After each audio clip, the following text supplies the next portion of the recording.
My wife and I were staying with her sister for the night. The kids had gone to her parents' house, and having been married with children, we had no friends. So, we were hanging with her sister. We're getting ready for bed, and my wife and I were fighting over a single sink as we were brushing our teeth.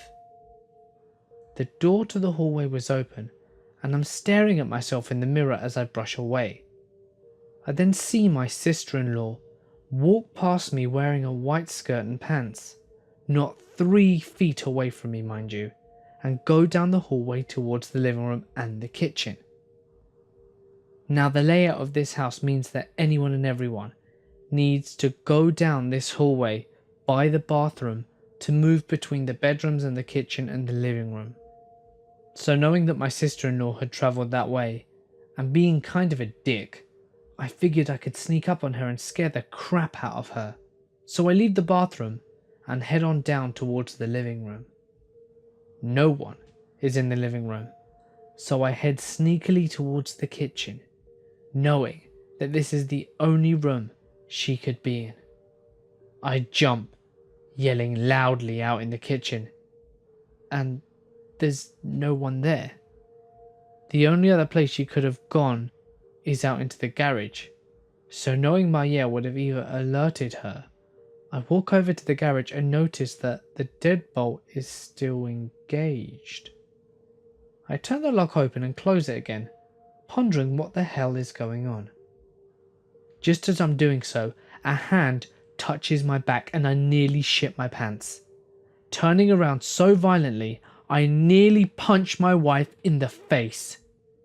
She tells me that she's sorry that she scared me, and it only serves me right for locking her sister in the garage.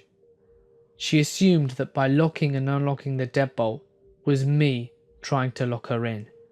I tell her that her sister is not in the garage, but she doesn't believe me because I'm kind of a dick sometimes, so she opens the garage only to find it pitch black. She looks at me puzzled and says that she saw her walk past me and down the hallway in her white shirt and pants. And I tell her that's what I saw too. Both of us walk back to the kitchen. The hallway is completely dark except for some light coming out from under the door at the end of the hall. We start walking back slowly up the hallway and nearly shit ourselves as her sister opens the door wearing all black. Later that year at Christmas, my wife's parents hear our story and start laughing. They tell us about a dozen stories about the lady in a white dress that they've seen again and again, and I have not stayed there since. Last night I was in my kitchen alone, and just making myself something to eat around 3 AM or so, when I could feel that there was something near or around me. Whilst pouring myself a drink, I noticed some sort of dark shadow quickly disappear around the wall, which had a little mirror cabinet in the corner, so I can see right around that wall. And of course, there is nothing there. At this point, I can feel something tug at my shirt collar, and the hair on my neck stands up on edge. So I quickly finish making what I have and get back to my room ASAP. I know for a fact that I am the only person awake, as my sisters are asleep and my brother is out. Mum at work and Dad asleep in his room. So any and all noises I heard outside my room were definitely not any of them. I've listened to a lot of stories on here, and half the time I think that it might be just my mind playing tricks on me, but at this point I know that something is causing me to feel uneasy about the kitchen, or at least being in that part of the house alone. So after a couple of minutes I went to put my plate away and basically received confirmation that there is something here.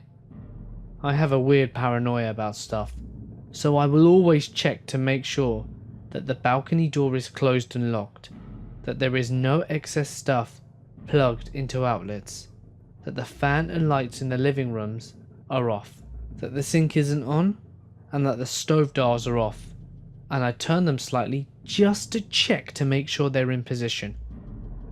Then last, I check to see that all the bolts on the lock and the main door are locked.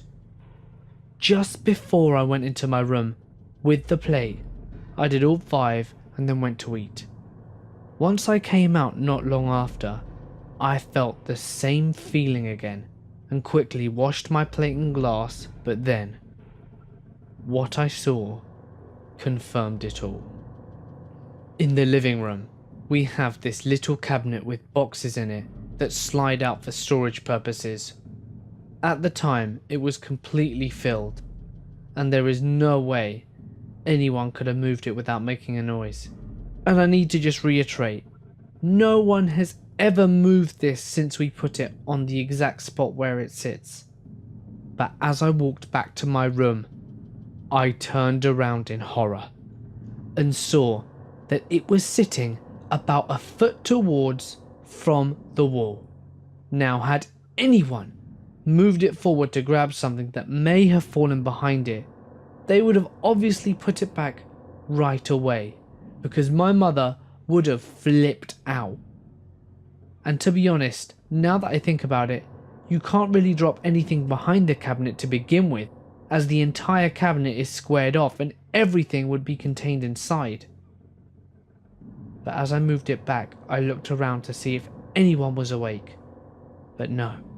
I turn back and go through my 5 steps again, and the first thing I notice is that the balcony door is slightly open and that the latch is in the upward position, meaning that it's unlocked. I have never seen anyone in the house just leave it in that way, and there's no way that the handle could have just moved itself upwards, fighting gravity. This confirmed that something is in the house. I swept every single room and found no one, so I was sure there was no intruder, and I left no spot for them to hide. This is only just the start, as something even creepier happened to me the next morning. I had decided to go check the posts downstairs as I got ready. As I stepped outside, the light right above me started to flicker. I know that's cheesy as shit, but I still got that uneasy feeling, so I knew it might not just be the bulb that's about to go, which, by the way, would a bulb just go dimmer and then stop working rather than flicker? Anyway, I always look around as I walk down the hall, and I noticed that the stairwell door was shut fully. The apartment in front of mine and all the others along the hallway were also shut fully. And I thought, now this is the perfect time to get a video of all of this. So I turned around and started to record. Then, well, you can hear for yourself. No wind in the hallway, no doors that needed to be closed, and on these floors you can't hear what's going on the other floors. These doors are pretty heavy, so no gust of wind or anything would just slam them. Also, it's 30 degrees and humid, so no wind at all unless you're outside. So after I got the post, I started walking back down into the hallway from the elevator, only to be met with this. Completely normal looking and everything. I had a song playing in my earphones that was only about 3 minutes long, and it finished by the time I came back up with the post. I am seriously scared. So my cousin and I thought it would be a good idea to visit a ghost town that was located nearby. We had heard stories from other relatives saying that they saw a woman and a daughter in a dress standing or walking by the side of the road. Whenever they passed, their mobile phones would either die or completely lose signal, and one of my cousins said his car stopped working as soon as they passed them. So, 7 of us got into a big van and went to the ghost town to see if the paranormal activity was true. We were just talking and laughing in the van, making fun of people who did get scared of the town, and that they were probably just imagining things. None of us had ever been to the ghost town before, and we didn't really know when we would reach it. As we crossed a bridge that led into the ghost town, the scenery completely changed. A huge fog appeared out of nowhere and covered the whole town and the bridge relatively quickly. At that point, the laughter in the van died out, and we were all dead quiet because we knew we had entered the ghost town area. We parked the van on a dirt road that was just a little outside of the ghost town entrance. We turned off the car and closed all the windows and just sat there, looking into the dark, empty houses. It felt as if the houses were full of ghosts, just looking at the van as if we'd invaded their space. The atmosphere was so tense that after 5 minutes of just sitting there in the dark, the driver of the van suddenly turns the car on and drives out of the town. We all wonder why he left so suddenly, and we ask him, but he wouldn't answer. He parked in a nearby petrol station and his face was extremely pale. He finally started talking and said that he saw a small girl walking behind one of the houses coming towards the van, and he was petrified. You could see him trembling. He ran inside the gas station and the cashier saw his pale face, and surprisingly, he asked the driver if we had just come back from the ghost town. We told the cashier that we just had, and that the driver had supposedly seen a little girl. The cashier told us that he had passed by the town a few times and saw the same thing. He advised us that if we really wanted to experience something paranormal, we should wash the car down with those little window wash things that they have at the gas station. We thought this was a good idea, so we went outside and washed the car all around. We washed the top of the car, the sides, the doors, and all the windows and all the mirrors. We washed the windows inside the car, and we took paper towels to completely dry the car on the inside and the out. We then sat in the petrol station parking lot for a good 10 minutes, talking to see if we were brave enough to go back or if we were just going to go home. The driver was pretty shaken, so someone else took over and we headed back to the ghost town. We went back onto the dirt road and travelled into the centre of the town this time. We sat in the van for 15 minutes, just looking out for signs of a girl or any signs of activity in the houses. I can't explain how tense the atmosphere was. There were 7 of us, all aged 17 plus, in the van, and we were reduced to holding hands. That is how scared we were. It was weird, but everyone was so scared that we couldn't help it. And after about 20 minutes in the centre of town, I had begun to see a figure in the distance. It seemed like the little girl everyone was talking about, but something was odd. It didn't look like she was walking. She was making these odd movements as if she was limping or something. I told everyone to look into the distance and everyone said they saw her also. We watched her for about 3 to 5 seconds. The figure looked like it was getting up, and we realised that she had been crawling and was beginning to stand up. Right when she stood up, the figure dissolved into blackness, and a loud bang hit the driver's side. The gravel beneath the van made sounds as if someone was crawling under the car, and 3 very distinct thumping noises came from under the car. The thumping was directly below my feet, and I could feel something hitting the car. Something also stepped on the back bumper of the van, and a small thump could be heard hitting the back window. I made the decision that we should leave immediately, and so we did. We got to the gas station, everyone got out the car, and we all saw it. On the driver's side mirror was a fresh handprint. Remember, we had spent the last hour cleaning the whole car, and when we get back with no one leaving, there's a handprint. We were all freaked out. I made my way to the back of the car and there was a little footprint on the back bumper along with a set of handprints and fingers on the back of the window of the van. We took a paper towel and tried to smear or dry the handprints/footprints/fingerprints, but they just wouldn't come off the car. We sat at the gas station for about 30 minutes just freaking out, and still the prints would not dry. When you touched the prints, they didn't feel wet or anything, but they looked as if they were wet. Everyone was scared to get out the back of the van, but we eventually did. We made sure not to drive the van directly to someone's house, because in our culture, something could have clung onto the van and tried to follow us home. So, we went to a nearby Walmart.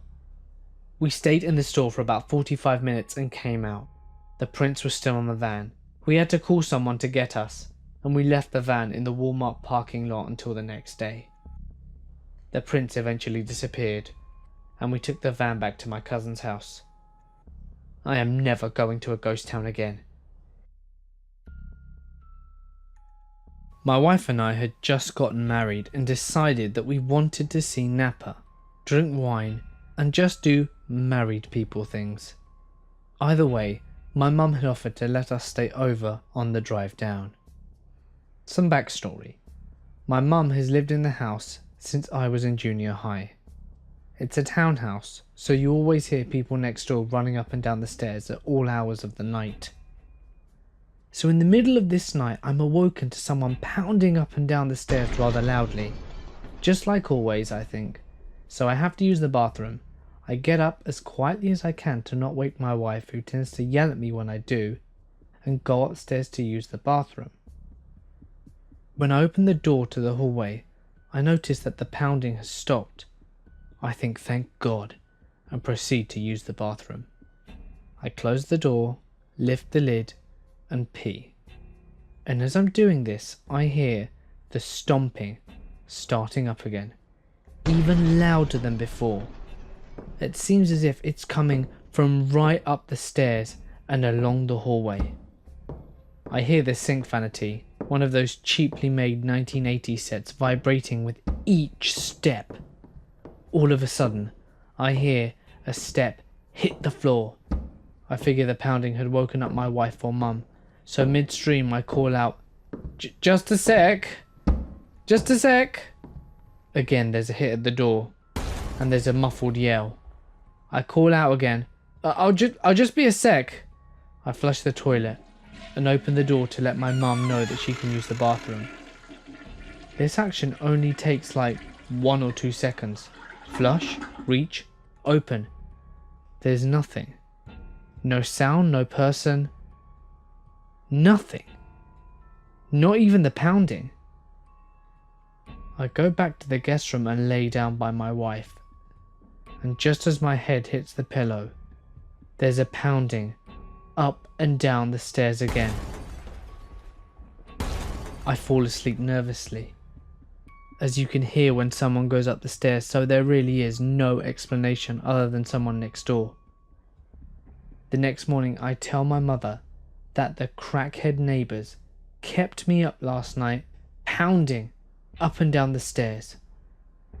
She looks at me, very puzzled, and then informs me that no one has been living in the other unit. It was sold and the last tenants moved out weeks ago.